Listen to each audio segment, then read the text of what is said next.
Gue bikin karya tuh berawal dari kegelisahan. Anjay, garing. Berat.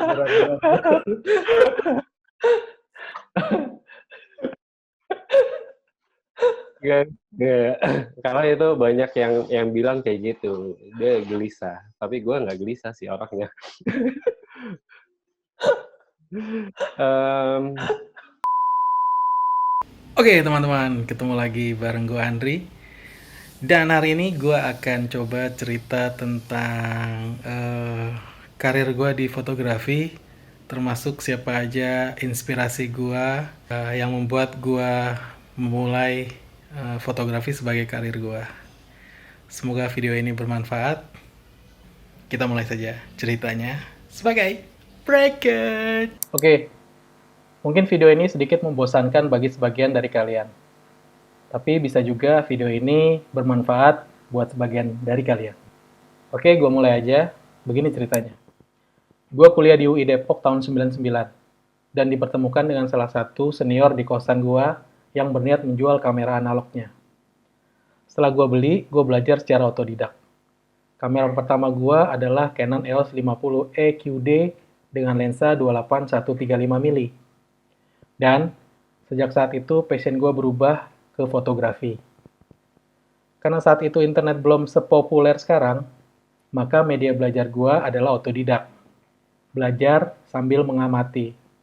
Lihat-lihat foto dari berbagai majalah. Untuk majalah lokal yang terkenal pada saat itu adalah Fotomedia. Lihat-lihat contoh foto-foto di koran. Dan kebetulan di kosan gue langganan koran Kompas. Dari zamannya masih hitam putih sampai sudah berwarna.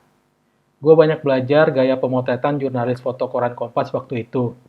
Ada yang namanya Mas Priombodo, Mas Agus Susanto, Mas Yuniadi Agung, dan Mbak Lasti Kurnia, serta yang lainnya. Tahun 2005 gue daftar ke Kompas, dan ternyata gagal. Setelah gagal jadi jurnalis foto, gue mulai pindah haluan ke genre komersil. Waktu itu ada kelas pagi Anton Ismail. Gue masuk di angkatan 2. Seru sekali. Kita nggak cuma diajarkan teknis memotret, tapi juga hal yang lebih dalam dari fotografi itu sendiri. Di kelas pagi, karir fotografi gue mulai terbangun. Dari mulai ngurusin kelas, hingga terlibat langsung menjadi second photographer buat Anton Ismail. Klien demi klien gue handle. Portfolio gue pelan-pelan terbangun. Selang 4 tahun kemudian, gue cabut dan bergabung di Studio 13.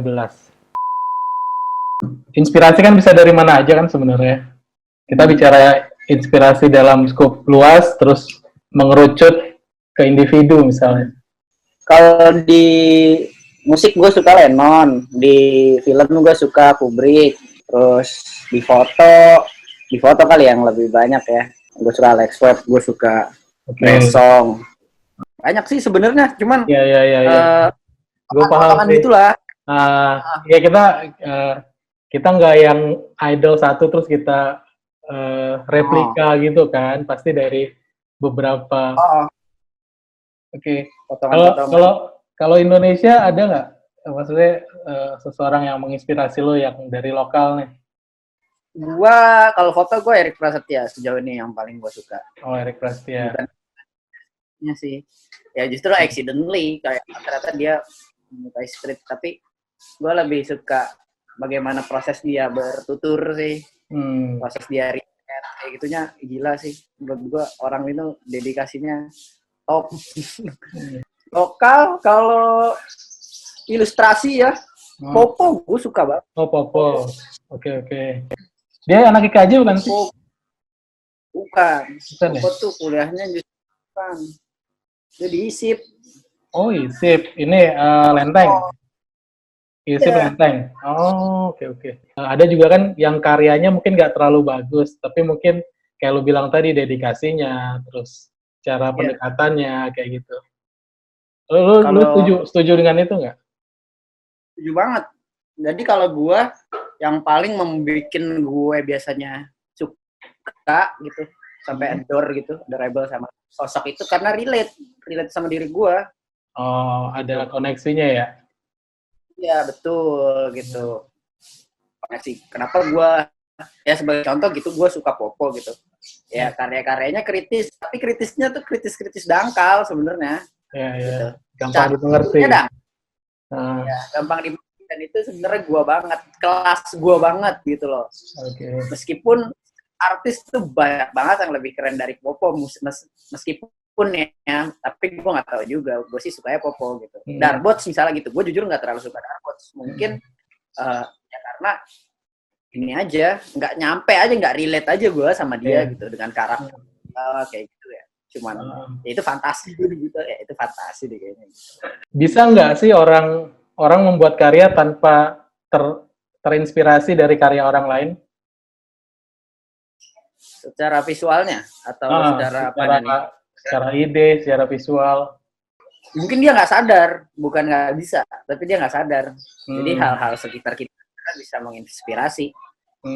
Paling dekat aja kalau emang tinggal di rumah ya berarti rumahnya sendiri, orang tuanya sendiri itu bisa menginspirasi menurut gua. Tapi dia nggak sadar. Jadi orang lain yang menyadari kayak, oh iya, kok lu kayaknya orangnya introvert banget ya misalnya gitu. Lu kayak orangnya nggak suka banyak ngomong ya. Itu kan kelihatan dari gambarnya kan. Kita ternyata telah merekam semuanya di bawah alam sadar. Ya, benar. Itu sebenarnya refleksi diri kita juga gitu loh. Oke, Zul. Siap. Thank you ya. Siap. Sip. Terus Mas, sehat selalu. Siap, sama-sama. Thank you, Zul. Definisi dari inspirasi sendiri itu apa kalau menurut lo? Inspirasi itu sesuatu yang menggerakkan kita melakukan sesuatu. Nah, lo bukan nyontek ya, jadi kayak lu ngelihat dia terus gue kayak pengen bikin sesuatu yang mirip seperti dia, kayak gitulah pokoknya. Yang pengen kita melakukan hal itu juga gitu, dengan cara kita. Tapi gimana cara orang biar bisa mendapat inspirasi? Biar dapat inspirasi gitu. Kalau gue sih dari mana aja sih Mas, kalau gue pribadi. Kayak lu makan nih bisa dapat inspirasi. Nih contoh nih, makan apa nih, soto nih. Soto Kudus, soto Surabaya, soto Betawi beda. Itu juga inspirasi. Mau sama soto beda rasa. Contoh.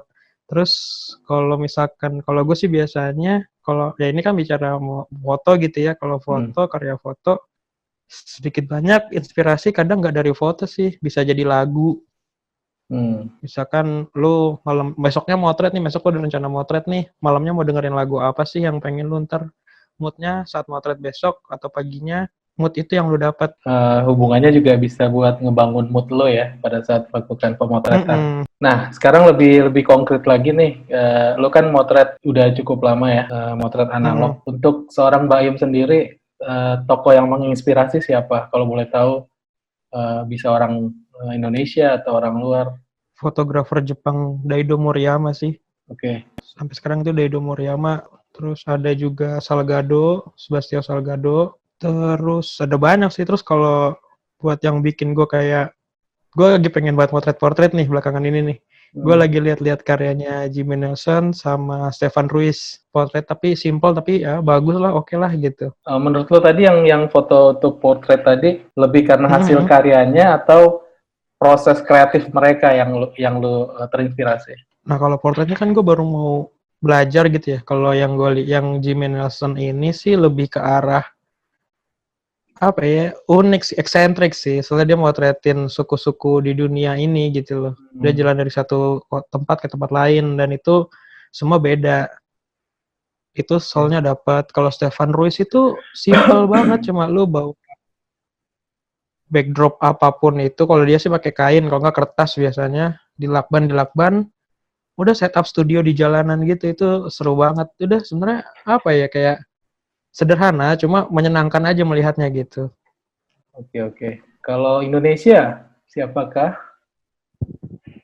Indonesia ada banyak sih sebenarnya, kayak Oscar Motulo, terus juga Rama Surya, Om Erik Prasetya. Terus nih kalau cetakan, nyetak itu gue suka dari cetakan Niko Darmajungen sama Suheri Arno sih. Om Suheri Arno itu sama Niko Darmajungen itu cetakannya gila banget hasilnya. Oke. Banyak ya yang menginspirasi lo ya? Banyak. menurut lo bisa nggak orang berkarya? Menurut lo bisa nggak orang berkarya tanpa harus terinspirasi dari karya orang lain? Bisa banget. Jadi orang itu sih kayak keberkaryanya bebas, jadi nggak perlu patokan si A, si B, si C, nggak perlu patokan seperti itu sih. Dia sesuai apa mau dia aja. Cuma kadang apa ya, kayak pola pikir itu tidak terbentuk. Kadang kalau nggak ada pakem yang kita pengen lihat gitu. Oke, jadi hasil karya semau gue ya, dalam tanda kutip ya. Betul. Semua gue, tapi cepet jenuhnya kadang biasanya. Oke, Im. Thank you. Oke. Im. Oke, Mas. Thank you banget ya. Oi. Ya, stay safe, Oi, Im. sama-sama. Sehat Ya. terus, sehat terus. Oke. Inspirasi itu kalau menurut gue berhubungan sama ujungnya ke ide gitu ya. Ide gue melihat atau merasakan sesuatu, kemudian hal itu menstimulasi otak gue, pikiran gue, sehingga mengarah ke sebuah pemikiran baru gitu, kayak ide. Misalkan kebanyakan sih dapat inspirasi kadang lagi mandi, kadang kalau mau tidur lagi mikir, terus wah iya bisa gue bikin kayak gini ya gitu. Jadi inspirasi menurut gue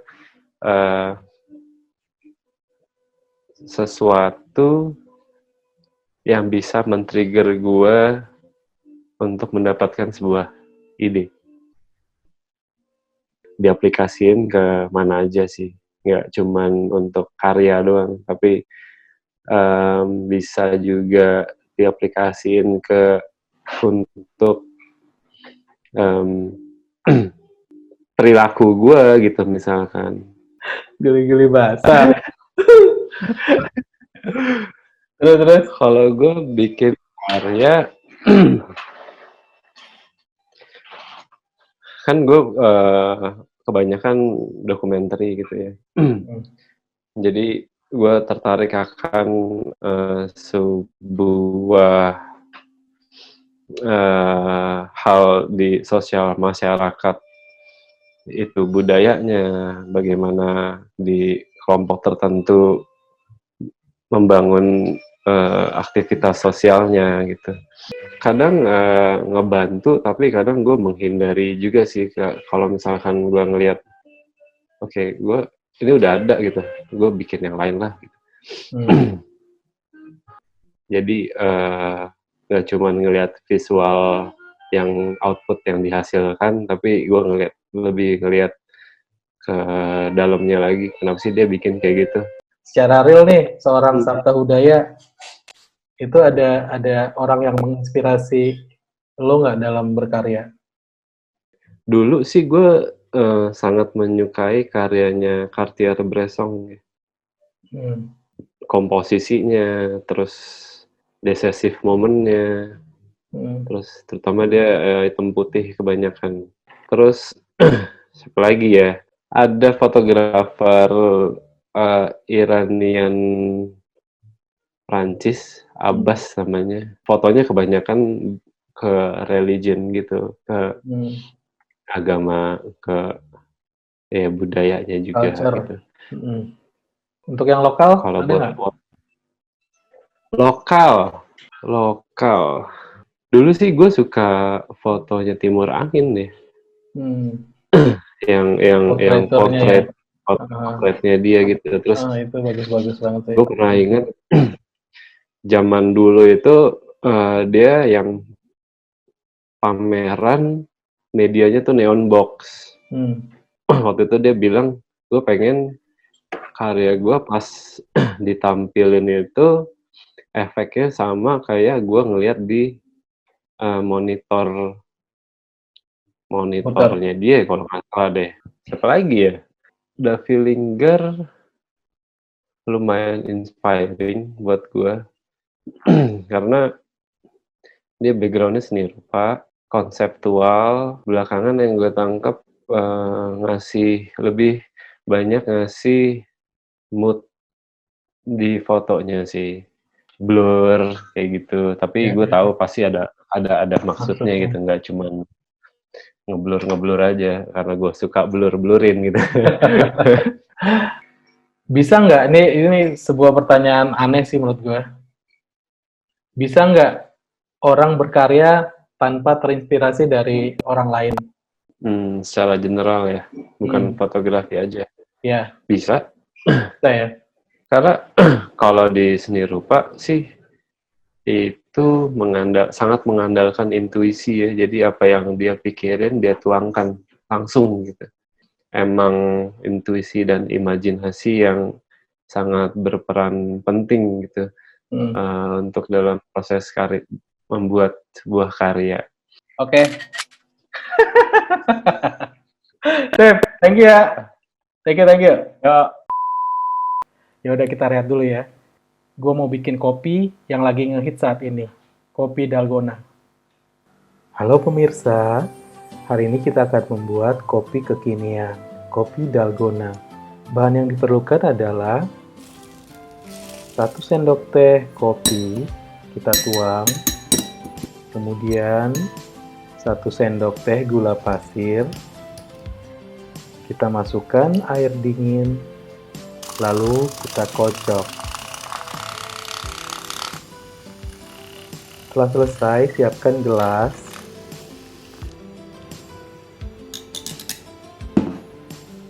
Dan tuangkan susu.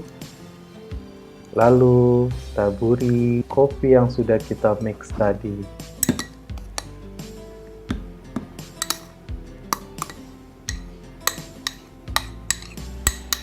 Selesai sudah. Mudah bukan membuatnya? Selamat mencoba.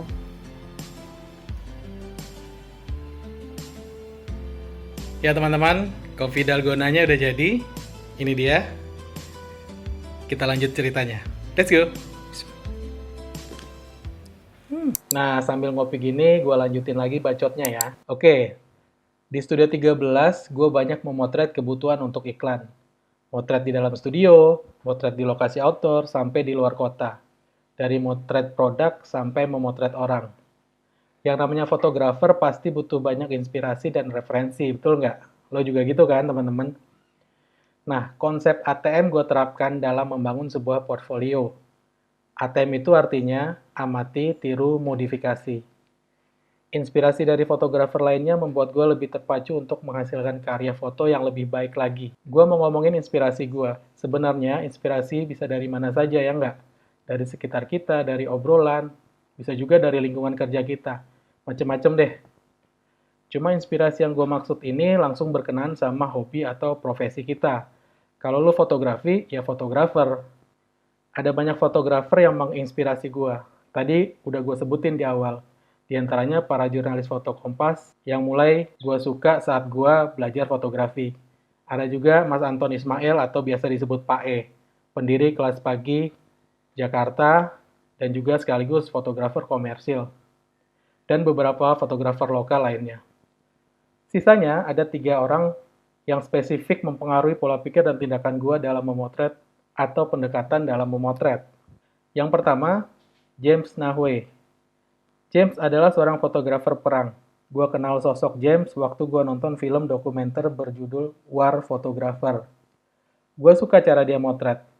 Frame yang diambil deep banget. Ada emosi yang meledak-ledak setiap gue melihat foto bidikannya. James cukup berani untuk nge-crop objeknya. Di film War Photographer, James dilengkapi kamera kecil bergaya POV sebagai sudut pandang framing dia motret. Nah, ini yang kemudian menginspirasi gua membuat konten YouTube dengan gaya POV tersebut. POV itu point of view dari sudut pandang si fotografer. Lihat deh foto-foto James ini. Buat teman-teman yang suka foto jurnalistik dan foto BW, rasanya foto-foto James bakal terlihat begitu indah dalam ketidakindahan momennya. Foto-fotonya dramatis, yang di dalamnya terlihat kesedihan yang mendalam. Inspirasi fotografer kedua gue adalah seorang fotografer Thailand bernama Anu Chai. Anuchai seorang fotografer komersial terkenal di Bangkok, Thailand. Sebelum masuk ke industri komersil, Anuchai banyak menghasilkan foto-foto human interest black and white dengan gaya Liz Blebet di setiap cetakan fotonya. Di dunia komersil, Anuchai sering sekali mendapat penghargaan untuk karya-karya foto komersilnya. Eksekusi yang matang dan cara dia memvisualisasikan sebuah ide menjadi sebuah karya foto itu yang gue suka. Nah, yang terakhir, fotografer inspirasi gue adalah seorang anak muda bernama Joy Lawrence. Pertama nemu hasil karyanya, gue pikir dia berusia 40 atau 50 tahunan. Ternyata masih cukup muda. Foto studio dan outdoor-nya juara. Teknis memotretnya menggunakan mixed light, penggabungan antara ambient dari matahari dan flashlight terlihat sempurna. Komposisi figur, ketepatan exposure, dan story yang dia sampaikan nyaris tanpa cacat. Dari melihat karya-karya Joy, otak gue langsung terbuka. Umur dan skill itu ternyata bukan patokan ya, bahwa yang lebih tua fotonya bakal lebih baik dari fotografer yang masih muda. Setuju nggak teman-teman? Nah, itu tadi sedikit cerita tentang awal mula gue kenal fotografi dan juga cerita tentang tokoh yang menginspirasi gue. Semoga bermanfaat. Udah dulu ya, gue mau gabut lagi di rumah. Stay safe teman-teman. Kalau kalian suka video ini, jangan lupa di like. Jangan lupa juga subscribe dan aktifkan loncengnya, biar silaturahmi kita tetap terjaga. Sampai jumpa di video berikutnya. Cheers! Assalamualaikum! Tadi di awal video gue sempat bilang bahwa gue gagal jadi jurnalis foto di koran Kompas.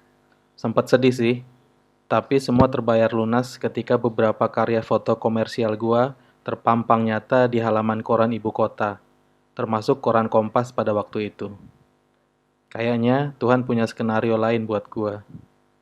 Alhamdulillah, foto gue bisa juga masuk Kompas.